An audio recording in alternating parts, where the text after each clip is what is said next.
नमस्कार, लोकवाणी न्यूज में आप सभी का स्वागत है।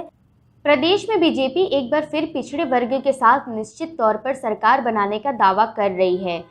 पिछड़ा वर्ग के प्रदेश अध्यक्ष ने वाराणसी में किया आगमन। पिछड़ा वर्ग के कोटे से प्रदेश अध्यक्ष बनने के बाद पहली बार वाराणसी पहुंचने पर नरेंद्र कश्यप का कार्यकर्ताओं ने जोरदार स्वागत किया। सर्किट हाउस में आयोजित एक पत्रकार वार्ता को संबोधित करते हुए बताया कि मुख्यमंत्री योगी आदित्यनाथ के नेतृत्व में एक बार फिर से 325 से ज़्यादा सीटों पर विजय हासिल कर प्रदेश में विकास कार्यों को आगे बढ़ाएगी बीजेपी सरकार। वर्तमान प्रदेश सरकार के किए जा रहे विकास कार्यों को देखते हुए अन्य विपक्षी पार्टियों के पास मुकाबला करने के लिए कोई मुद्दा नहीं बचा है।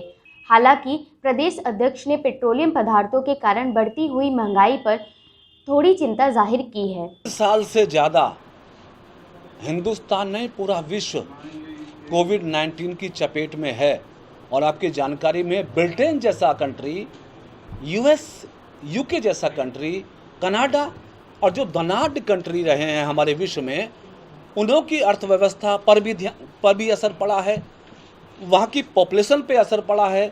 आज कम से कम हमारे देश में संतोष की बात मोदी जी के नेतृत्व में चलने वाली सरकार के साथ ये अवश्य है कि कम से कम हमारी सरकार ने लगातार 80 करोड़ लोगों को निःशुल्क खाद्यान्न उपलब्ध करा के कभी स्थिति नहीं बनने दी कि कोई हमारे देश में भूखा सोए। हमारी सरकार में इस कोविड काल में भी प्रदेश और देश की अर्थव्यवस्था को संभालने का प्रयास मोदी जी योगी की सरकार में, वहाँ ये बात आपकी सही है कि महंगाई बढ़ी है, पेट्रोलियम दाम बढ़े हैं, कुछ खाद्यान्नों पर भी दाम बढ़े हैं, लेकिन देश के सर्वांगीण कल्याण विकास के लिए कई बार कुछ कड़वी दवाई भी देश को पीनी पड़ती है।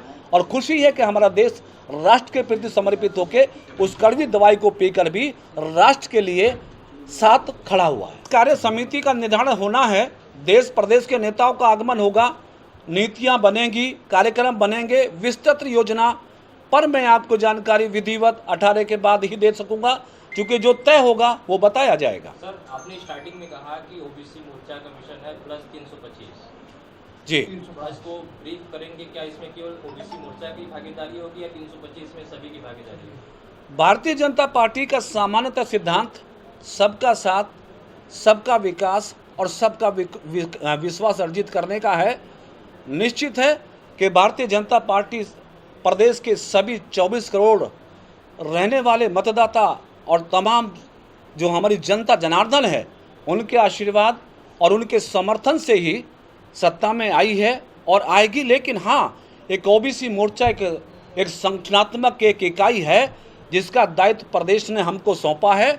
उस दायित्व का निर्वाह करते हुए भारतीय जनता पार्टी के इस अभियान में जो 300 के पार पार्टी ने तय किया है, मोर्चा भी अपनी भूमिका अदा करते हुए पार्टी को उस अभियान में अपनी भूमिका अदा करेगा, तो इसमें बुरा क्या है। खबरों का गुलदस्ता यूं ही बरकरार रहेगा। आगे की खबरों के लिए देखते रहे लोकवाणी। नमस्कार।